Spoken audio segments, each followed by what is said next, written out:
My name's Rex Bradford. I'm the lead programmer on Empire Earth 2. I joined Mad Doc a few years ago, and the first project I worked on was to be lead programmer on the Empire Earth expansion pack, The Art of Conquest. And that was a much smaller project than this. We had 4 programmers, counting myself, and a team of designers and artists as well.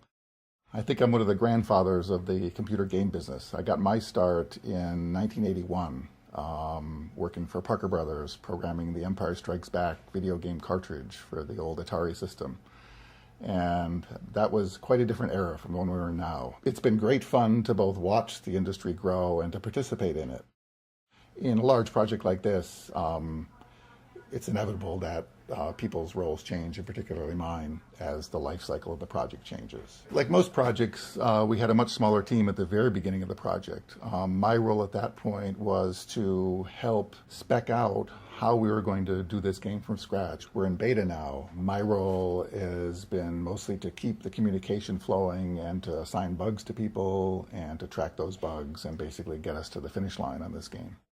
A modern RTS game features usually between 500,000 and 1,000,000 lines of computer code. We have employed some middleware in this game and written a huge amount of low-level code from scratch, as well as the sort of fancier code that we get our kicks out of, writing strategic AI and writing some of the fancier UI elements even, and the physics that drives the game, the animation systems, that sort of thing. One little critter in this game, one little military unit like you see taking out my city center right here, has an enormous amount of information that's associated with it. He keeps track of who has attacked it recently, what its current goal is, what goal it may have suspended in order to go on its current goal, who it can see around it because it might want to change who it's attacking. There's an enormous amount of information that goes on under the hood to make these little entities that you see in the game not behave stupidly.